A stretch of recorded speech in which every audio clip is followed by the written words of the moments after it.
ज़रूरी चीज़ें मार्केट से लानी है। तो अहमद जो है वो घर से निकल गया। थोड़ा ही वक्त हुआ था कि अचानक ज़ोरदार धमाका हुआ और पूरा कस्बा जो था वो गूंज उठा, वो अफरा तफरी फैल गई। अहमद ने अपनी चीज़ें वहीं छोड़ी और ज़ख्मियों की मदद करने के लिए चला गया। और वहाँ से फारग होने के बाद वो घर को आना चाहता था कि उसने एक औरत की आवाज़ सुनी और उसकी मदद के लिए आगे बढ़ा और एम्बुलेंस में उसे जो था वो डालने लगा। लेकिन एक ज़ोरदार धमाका हुआ और अहमद भी शहादत की मंजिल को जा पहुंचा। जब बीजान को मालूम हुआ तो उनका सर फख्र से बुलंद हो गया, लेकिन एक ममता की जान को कहाँ सुकून था।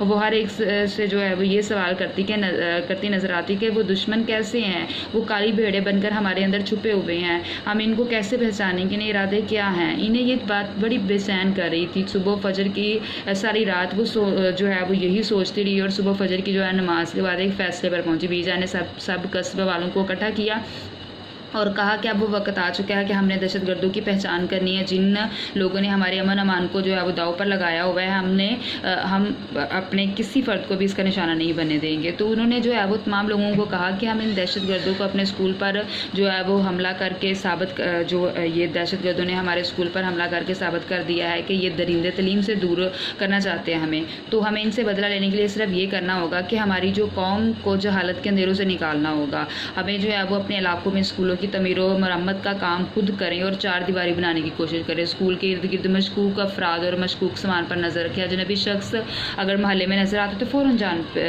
छानबीन जो है वो करी जाइए। एमरजेंसी नंबर महल्ले में मुख्तलिफ मकामात पर नुमाया जगह पर लगाएं। किरायादार घरेलू मुलाजिम को रखने से पहले इनके शनाख्ती कार्ड जो हैं उनकी जाँच पड़ताल करें और अंदराज करवाएँ। हर मोहल्ले और कस्बे में जो है वो ऐसे आगाही जो सेंटर हैं वो ज़रूर होने चाहिए। तो ये तमाम बातें उन्होंने कही ताकि जो है वो दहशतगर्दी से जो हलाक होने वाले लोग हैं ना, दहशतगर्दी से निशाना बनने वाले जो जाने हैं उनको बचाया जा सके। तो उन्होंने अपने कस्बे वालों को ये तमाम हदायत की। तो इसका आप लोगों ने इनके जो है वो खुलासा जो है वो अच्छे से याद कर लेना है। ओके, खुदा हाफिज़।